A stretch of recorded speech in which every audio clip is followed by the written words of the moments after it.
Because here's a young comedian who's been with us many times on this show. He works frequently in Hollywood at the Improvisation and also at a new club at Encino called the Laugh Shop. And next Wednesday and Thursday, he's going to be in Chicago appearing at the Summerfest. Would you welcome back George Miller?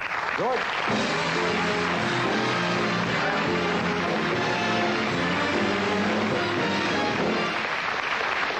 Thank you. Always exciting, a little bit nerve-wracking to do the Tonight Show. And I announced the name of the show because some people, they have short attention spans. They know they're out for the evening, but they're not sure where. So you're at, here we are, we're all here, and most people call it the Johnny Carson Show. I used to have a terrible time with names. I would either forget the person's name or, more embarrassing, I would screw it up.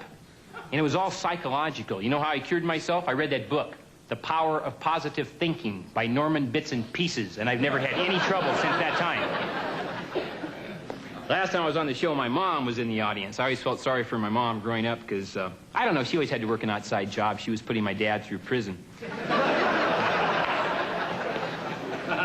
Now, I knew at an early age that my dad did not especially care for me. I remember one year he hid my Easter basket on the freeway and gave me real good clues. So I was pretty sure. My sister, you might have read about her recently in the newspaper. She claimed sexual harassment on the job, which is kind of surprising. She's a hooker.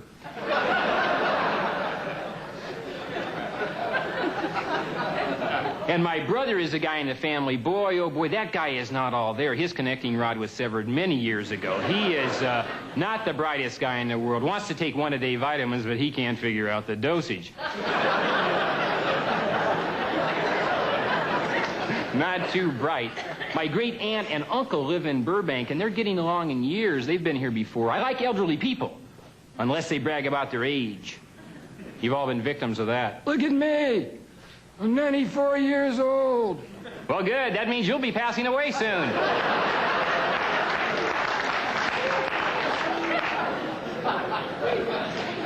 Hey, you talk about the high cost of death. There was this thing in the newspaper. I couldn't believe it. A funeral home in the valley, a funeral for $25,000. Can you believe that? But you get a solid gold casket, and Billy Graham himself will do the eulogy.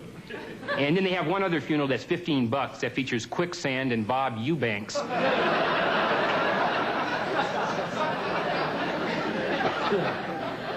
My mother was always my favorite relative, you know, but she would always say stuff that would make me feel insecure. I remember on my 20th birthday, instead of saying happy birthday, George, and all that, she had to bring out the fact that Charles Percy, the senator from Illinois, when he was 20, he was the head of Bell and Howell Corporation.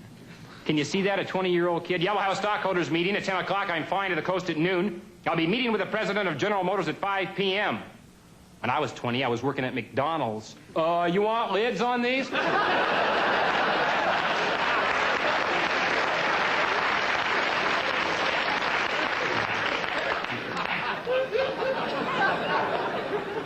My cousin Mike is here today. Mike is a guy, he's a relative, he heckles comedians. He's seen me in nightclubs before, and he heckles, and there's certain standard heckler retorts you can use if a person is too nasty in a nightclub. Was the ground cold when you came up this morning? I always kind of like that one. The steel strike's over, you can get parts for your head. Why don't you push your face in dough and make jackass cookies? There's a whole bunch of these different... Yeah, you can use that one on your boss on Monday morning and then have Monday afternoon free. Oh, I had some stuff from the newspaper tonight, and this is a thing, this was in the calendar section, which is the entertainment section of the Los Angeles Times. This is about 2 months ago. Front page, not making this up, headline, "Where are the blacks in ballet?" Now, there's a question of interest to almost everybody. And what about the whites in tap dancing, huh? And let's get the Jews to jitterbug.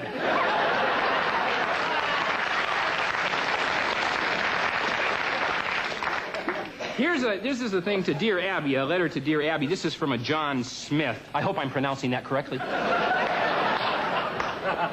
This is kind of a dramatic letter, so I'll read it kind of dramatically. Dear Abby, I work in a sewer. Because our work is so depressing, I started taking pep pills. I got hooked. My life was a living hell. Then one night, with God's help and all the courage I could muster, I flushed those horrible pills down the toilet once and for all. But the next day, when I went back to work in the sewer, there they were again.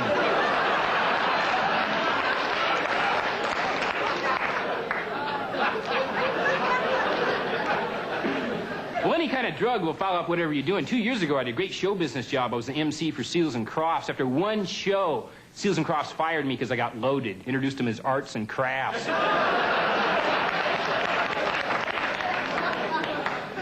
And you know, some people, I don't know if it's true, they think that marijuana makes your hearing more sensitive. Get real high and eat some grape nuts. It sounds like you're in the war.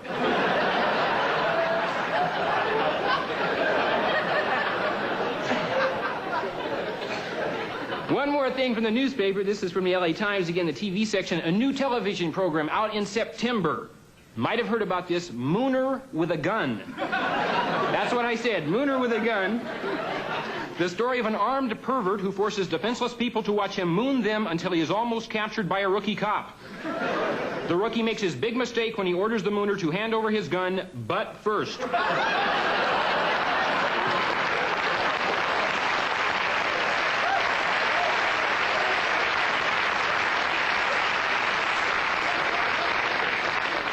Kind of a tasteless joke, but I felt you people were ready for it. Thank you very much.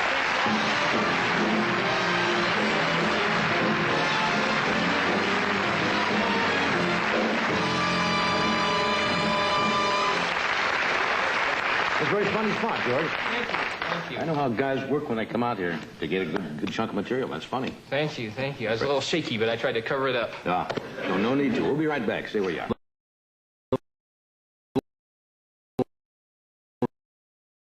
Nervous, boy, you wouldn't know it. I try to fake it.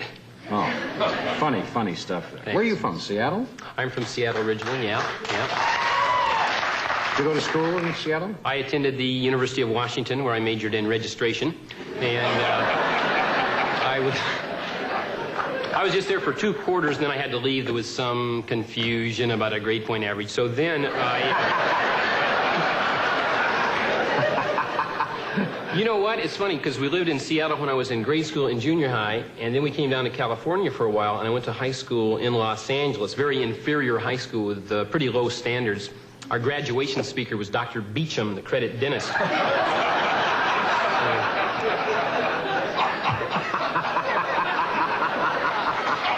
Kind of went back and...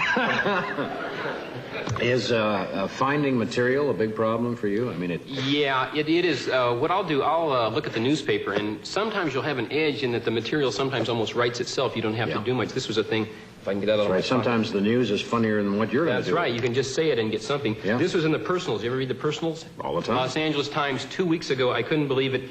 Anyone knowing the whereabouts of John Norman Rigby, please keep it to yourself. The man is extremely boring.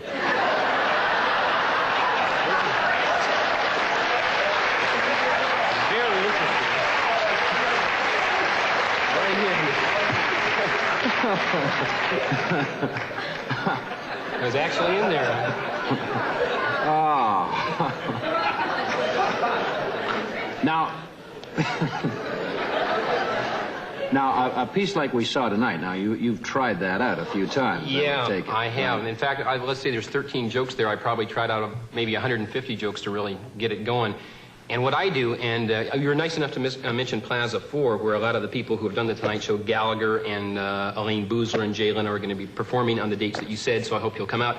And we all kind of use the same system, and we'll make little notes to ourselves on a card, and we'll kind of work out the material. And what I do, if the joke goes well, of course, if it goes good, 3, 4 nights in a row, it's, you leave it in your act.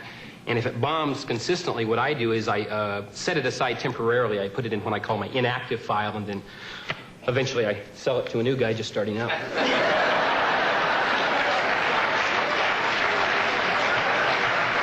Yeah? What if he gets big screams with it, though, huh?